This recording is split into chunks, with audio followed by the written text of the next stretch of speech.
സംസാരിക്കേണ്ടത് എന്ന് പറയുന്ന പോലത്തെ ഒരു തമാശയാണ് ആ ബുക്കിന്റെ പേര്. പക്ഷെ ആക്ച്വലി ഈ ബുക്ക് സംസാരിക്കുന്നത് മെനോപോസിനെ പറ്റിയല്ല. പെരിമെനോപോസ് എന്ന് പറയുന്ന സ്ത്രീകൾ ഏകദേശം 15-20 വർഷം അവരുടെ ജീവിതത്തിന്റെ കടന്നു പോകുന്ന ഒരു ഘട്ടത്തിനെ കുറിച്ചാണ് സംസാരിക്കുന്നത്. ഏകദേശം 35 ഇയേഴ്സിന് അബവ് മുതൽ ഈ ഫേസ് തുടങ്ങും. പെരിമെനോപോസ് എന്ന് പറയുന്ന ഒരു കാലഘട്ടം തന്നെയാണ് ഒരു സ്ത്രീയുടെ ജീവിതത്തിൽ. ഒരുപാട് ശാരീരികം ആയിട്ടുള്ളതും മാനസികമായിട്ടുള്ളതും എനർജി ആയിരിക്കേണ്ടത് എന്ന് പറയുന്ന പോലത്തെ ഒരു തമാശയാണ് ആ ബുക്കിന്റെ പേര്. പക്ഷെ ആക്ച്വലി ഈ ബുക്ക് സംസാരിക്കുന്നത് മെനോപോസിനെ പറ്റിയല്ല. പെരിമെനോപോസ് എന്ന് പറയുന്ന സ്ത്രീകൾ ഏകദേശം 15-20 വർഷം അവരുടെ ജീവിതത്തിന്റെ കടന്നു പോകുന്ന ഒരു ഘട്ടത്തിനെ കുറിച്ചാണ് സംസാരിക്കുന്നത്. ഏകദേശം 35 ഇയേഴ്സിന് അബവ് മുതൽ ഈ ഫേസ് തുടങ്ങും. പെരിമെനോപോസ് എന്ന് പറയുന്ന ഒരു കാലഘട്ടം തന്നെയാണ് ഒരു സ്ത്രീയുടെ ജീവിതത്തിൽ.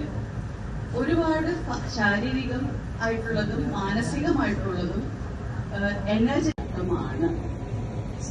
നമ്മുടെ ടീനേജ് എന്ന് പറയുന്നത് അഡോളസൻസ് എന്ന് പറയും. ഒരു കുട്ടിയിൽ നിന്നും ഒരു അഡൾട്ട് ആവുന്നതിന്റെ ഇടയിലുള്ള ഒരു കാലഘട്ടം അഡോളസൻസ്. അതേപോലെ ഒരു സ്ത്രീ നേരിടുന്ന ഇങ്ങനെയുള്ള ഒരു കാലഘട്ടത്തിനെ ഞാൻ വിളിച്ചിരിക്കുന്നത് ഈ ബുക്കില് വിമനസെൻസ് എന്നാണ്. ഒരു പേരാണ്, ഞാൻ ആ വാക്ക് ഉണ്ടാക്കിയതാട്ടോ. അങ്ങനെ ഒരു വാക്ക് ഇപ്പൊ ഡിക്ഷണറിയിലില്ല. ഹോപ്പ്ഫുള്ളി ഈ ബുക്ക് ഇറങ്ങിയതിനു ശേഷം പതുക്കെ ഡിക്ഷണറിയിൽ ഇറങ്ങേണ്ട ഒരു വാക്കായിട്ട് എനിക്ക് തോന്നിയത്.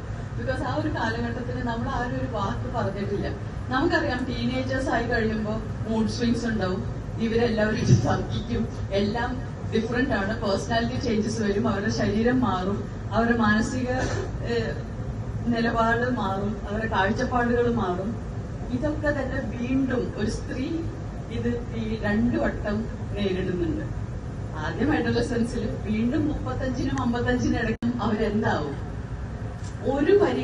ഇതിനൊരു പരിഗണനയും കൊടുക്കാതിരുന്നാൽ പെട്ടെന്ന് വാർദ്ധക്യത്തിലേക്ക് പോകും. നന്നായിട്ട് പരിഗണിച്ച് അറിഞ്ഞുകൊണ്ട് പോയാൽ ഒരുപാട് മാനസിക സംഘർഷം ഇല്ലാതെ, ഒരുപാട് ശാരീരിക ബുദ്ധിമുട്ടില്ലാതെ, റിലേഷൻഷിപ്സിൽ ഒരുപാട് പ്രശ്നങ്ങൾ വരാതെ സുഖമായിട്ട് ഒരു adolescence, second adolescence, we call it വിമനസെൻസ്.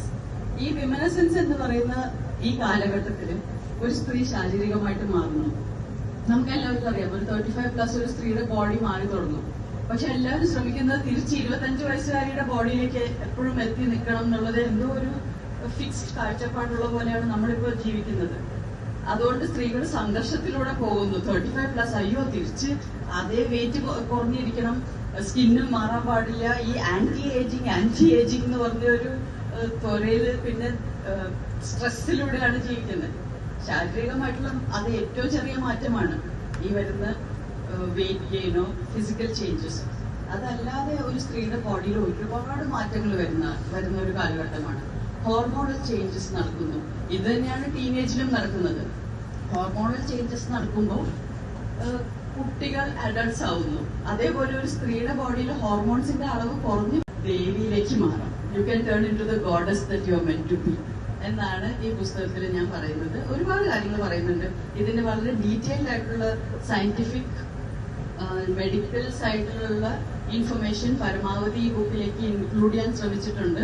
Layman's ടേംസിൽ ഞാൻ എഴുതിയിട്ടുണ്ട്. പിന്നെ എന്റെ ഡോക്ടേഴ്സിനെ കൊണ്ട് ലെറ്റേഴ്സ് എഴുതിപ്പിച്ചിട്ടുണ്ട്. സോ ആക്ച്വൽ ഡോക്ടേഴ്സ് ഇതിനെപ്പറ്റി ലെറ്റേഴ്സിലൂടെ വായനക്കാർക്ക് പറയാൻ പറ്റുന്ന എല്ലാ ഡീറ്റെയിൽസും ഇട്ടിട്ടുണ്ട്. അപ്പൊ ഇതൊക്കെയാണ് സാരാംശം ഈ ബുക്കിന്റെ. ഈ ബുക്കിന്റെ കോണ്ടന്റ് ഇതാണ്. ഇത് സ്ത്രീകൾക്ക് മാത്രമല്ല, പുരുഷന്മാരും പലപ്പോഴും ബുദ്ധിമുട്ടുന്നത് സ്ത്രീകൾ നേരിടുന്ന മാറ്റങ്ങൾ അവരെ ബാധിക്കുന്നു. പക്ഷെ അവരറിയുന്നില്ല ഇതെങ്ങനെ ഡീൽ ചെയ്യണം, എന്താ സംഭവിക്കുന്നത്. അപ്പൊ സ്ത്രീകളുടെ ലൈഫിൽ എന്ത് സംഭവിച്ചാൽ തന്നെ അവരുടെ ലൈഫിലുള്ള പുരുഷന്മാരെ ബാധിക്കും. സോ ഈ ബുക്കിന്റെ sub title is The Midlife Guide for Men. So this book will help women and men equally when you want to know about what happens during midlife. So why this book is dedicated to my mother is that എന്റെ അമ്മ teenagers ആണ്. നിങ്ങൾ നേരിടുന്ന അതേ teenage changes തന്നെ നിങ്ങളുടെ അമ്മ വേറൊരു രീതിയിൽ അനുഭവിച്ചുകൊണ്ടിരിക്കുകയാണ്. ആ കാഴ്ചപ്പാടിൽ നോക്കിയാൽ നിങ്ങൾക്ക് അങ്ങനെ തോന്നുന്നുണ്ടോ എന്ന് ചോദിച്ചപ്പോൾ അങ്ങനെ ഞങ്ങൾ ചിന്തിച്ചില്ല. സോ ആ തിരിച്ചറിവ് എന്റെ അമ്മ എന്തിലൂടെയാണ് അന്ന് കടന്നുപോയതെന്ന് ഇപ്പൊ ഞാൻ നേരിട്ട് അറിയുമ്പോൾ എനിക്ക് വളരെയധികം എന്താ പറയാ സഹാനുഭൂതി എന്നല്ല വാക്ക്. ഇപ്പോ I understand you, I understand what you went through. So അതുകൊണ്ടാണ് ഈ ബുക്ക് എന്റെ അമ്മയ്ക്ക് സമർപ്പിക്കുന്നത്. ഇനി ഞാൻ പ്രശാന്തേട്ടന് 2 വാക്ക് സംസാരിച്ചില്ല. സ്ത്രീകൾക്ക് ഇങ്ങനെ ഒരു കാര്യത്തെ പറ്റി അറിയില്ലായിരുന്നു. പെരിമെനോപോസ് എന്നുള്ള വാക്കേ ഇല്ല നമ്മുടെ ഒന്നും ഡിക്ഷണറിയിൽ. ഈ ജനറേഷൻ, ഇപ്പൊ എന്റെ ജനറേഷനാണ് ഇതിനെപ്പറ്റി ഏറ്റവും കൂടുതൽ റിസർച്ച് ചെയ്തിരിക്കുന്നത് ആസ് ഡോക്ടേഴ്സ്. അവര് ഇത് നേരിട്ടപ്പോ അങ്ങനെയാണ് ഈ ചർച്ച കഴിഞ്ഞ ഒരു 5-10 വർഷമായിട്ടുള്ളൂ ഇത് ആക്ച്വൽ മെയിൻ സ്ട്രീം ഡിസ്കഷൻസ് ആയത്. സോ എനിക്ക് തോന്നി ഞാനിപ്പോ 45 ആവുമ്പോ അന്ന് എന്റെ അമ്മ നേരിട്ട ആ പ്രശ്നങ്ങളൊക്കെ എന്താണെന്ന് ഇപ്പൊ എനിക്ക് മനസ്സിലാക്കാൻ പറ്റുന്നുണ്ട്. ആ തിരിച്ചറിവിലൂടെ എഴുതിയ ബുക്ക് ആണ്. അന്ന് ഞാനൊരു ടീനേജർ ആയിരുന്നപ്പോ എന്റെ അമ്മ ഭയങ്കര അൺറീസണബിൾ ആണ്, ഭയങ്കര ടൂ മച്ച് ആണ്. ഇത് എന്തായത്, ഇത്രയും സ്ട്രെസ്ഡ് ഔട്ട് ആവേണ്ട കാര്യം എന്താണ്, നമ്മൾ ഇത്രയും കൺട്രോൾ ചെയ്യേണ്ട കാര്യം എന്താണ്, എല്ലാത്തിനും ഇത്രയും ടെൻഷൻ അടിക്കേണ്ട കാര്യം എന്താണെന്നൊക്കെ നമ്മൾ ആസ് ടീനേജേഴ്സ് ചിന്തിച്ചിട്ടുണ്ട്. എനിക്ക് തോന്നുന്നു ഞാൻ ഒരുപാട് സ്കൂൾസിലും കോളേജസിലും പോയി സംസാരിച്ചുകൊണ്ട് എനിക്കറിയാം എല്ലാ കുട്ടികളും ഒരുപോലെ അതെ ഞങ്ങളുടെ അമ്മ ഇപ്പൊ ടൂ മച്ച് ആണെന്നാ പറയുന്നത്.